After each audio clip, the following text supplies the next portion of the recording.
Guys, इस video में हम ऑर्गेनिक केमिस्ट्री जो कि हमारा एनसीईआरटी पार्ट 1 का चैप्टर है उसका ये टॉपिक पढ़ेंगे जिसका नाम है methods of purification of organic compounds. Okay, तो सबसे पहले आप सोच रहे होंगे कि मतलब हमें प्यूरिफाई क्यों करना है। देखिए, प्यूरिफिकेशन है टॉपिक, पर क्यों है ये टॉपिक, मतलब क्यों हमें प्यूरिफाई करना है। तो सबसे पहली बात है ना कि देखिए, जो ऑर्गेनिक कंपाउंड हम बनाते हैं, अब वो किसी नेचुरल, ऑर्गेनिक मतलब क्या है भाई, वो किसी नेचुरल सोर्स से आ रहा है। तो अगर वो किसी नेचुरल सोर्स से आ रहा है तो उसमें ऑब्वियसली इंप्यूरिटीज़ है, तो उसको हम लोग को क्लीन करना पड़ेगा ना, तभी हम उसको यूज़ कर सकते हैं। वरना अगर उसमें इंप्यूरिटीज़ हुई तो फिर हमारा रिएक्शन चेंज हो जाएगा, कुछ और रिएक्शन होने लगेगा, साइड रिएक्शंस हो जाएंगे। ओके, तो नेचुरल सोर्स से चलिए हमने ले लिया, फिर सिंथेसाइज करा, या फिर लैबोरेटरी में भी अगर हमने सिंथेसाइज किया, सोचिए नेचुरल सोर्स से लिया या लैब में किए सिंथेसाइज, लेकिन हमें इंप्यूरिटी हटानी पड़ेगी उसमें। ऐसा नहीं कि हमने जो सिंथेसाइज किया है वो एकदम 100% प्योर कंपाउंड है ना। हम जब मास निकाल के देखते हैं तो हम देखते हैं कि हमारे में कुछ इंप्यूरिटीज़ आ ही जाती है, चाहे हम कितने भी अच्छे से करें। ओके, तो इसीलिए हमें कुछ कुछ मेथड्स पता होना चाहिए जो हमारा प्यूरिफिकेशन ऑफ ऑर्गेनिक कंपाउंड्स के लिए ज़रूरी है। अब देखिए, सारे चीज़ों को आप एक ही तरह से नहीं प्यूरिफाई कर सकते, वो डिपेंड करेगा कि आपका वो कौन सा मटेरियल, इम्प्योर कंपाउंड वो क्या चीज़ है, उस पर वो डिपेंड करेगा।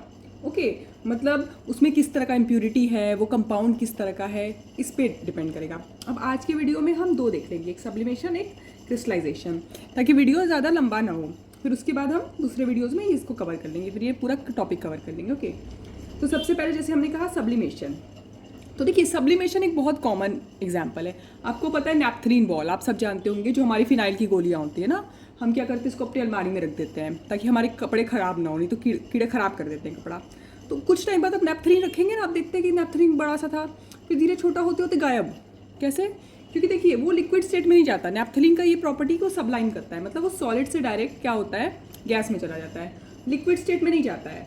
ठीक है, तो ऑब्वियसली अगर आपका कोई ऐसा इंप्यूरिटी है, वो डिपेंड करेगा ना कि आपका कौन सा मतलब इंप्यूरिटी है, उस पर भी डिपेंड करेगा ना, उस हिसाब से आप सब्लिमेशन चेक कर सकते हैं। अब देखिए, आपकी बात है कि सब्लिमेशन तो करेंगे चलिए, अब लेकिन आप ये सोच रहे होंगे कि मतलब कैसे पता चलेगा कोई मतलब कंपाउंड, हमने सोची कि लैब में एक एक्सपेरिमेंट किया, उसमें हमने एक पर्टिकुलर कंपाउंड बना लिया, अब हमें कैसे पता कि वो प्योर है कि इम्प्योर है। देखिए, सबसे पहली बात है ना कि हमें पता होता है जो प्योर कंपाउंड है उसका एक पर्टिकुलर मेल्टिंग पॉइंट होता है। ठीक है, तो मतलब आप जब क्या करेंगे, उस कंपाउंड का मेल्टिंग पॉइंट, हम लोग क्या करते हैं ना, एक कैपिलरी ट्यूब लेते हैं, उसमें कंपाउंड का सोल्यूशन फॉर्म करते हैं, फिर उसका मेल्टिंग पॉइंट निकालते हैं। अब देखिए, बात है कि अगर सोचिए मेल्ट होगा वो एक पर्टिकुलर टेम्परेचर में, एक पर्टिकुलर टेम्परेचर मेल्ट हो गया तो वो प्योर है। वरना अगर वो इम्प्योर है ना, तो एक रेंज ऑफ टेम्परेचर में मेल्ट वो होता है, मतलब उसमें 3-4 डिग्री सेल्सियस का डिफरेंस ऐसे एक लंबे से रेंज में मेल्ट हो रहा है। आप देख पाएंगे कि वो मेल्ट हो रहा है पतला सा। हम लोग कंपाउंड लेते हैं कैपिलरी ट्यूब में, ये हम बीएससी लेवल पे करते हैं, अभी स्कूल लेवल पे आपको इसको जानने की जरूरत नहीं है, पर हमें पता है कि हम जब मेल्टिंग पॉइंट चेक करते हैं तो उसका मेल्टिंग पॉइंट देख के हम समझ जाते हैं कि भाई एक रेंज है अगर उसका, तो मतलब वो इम्प्योर है, उसमें कुछ इम्प्योरिटी है।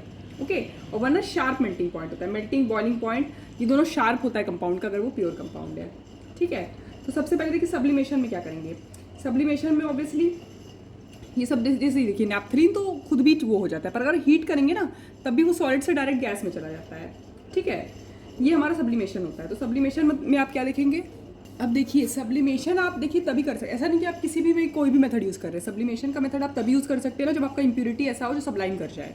ओके, हीट करने पे सोचिए कि वो डायरेक्ट वेपर में चेंज हो गया, तो ऑब्वियसली आपने वो कंपाउंड लिया, इम्प्योर कंपाउंड लिया, आपने उसको हीट किया, इंप्यूरिटी आपका खुद ही उड़ गया, बस आपको कंपाउंड मिल गया, तो आप सब्लिमेशन से उसे कर सकते हैं, पर सबको इससे नहीं कर सकते।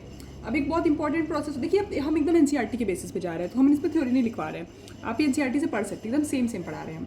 ओके, अब क्रिस्टलाइजेशन, ये हमने बीएससी लेवल पे किया है। जब हम बीएससी लेवल पे कंपाउंड, हम लोग को क्या करना होता था ना, हम लोग को कंपाउंड प्रिपेयर करना है, मतलब वो बोलेंगे कि आपको ये वाला कंपाउंड प्रिपेयर करना है, जो भी आपको मोर सॉल्ट प्रिपेयर करना है, जो भी करना है, अब उसको हम लोग क्रिस्टलाइज करते हैं।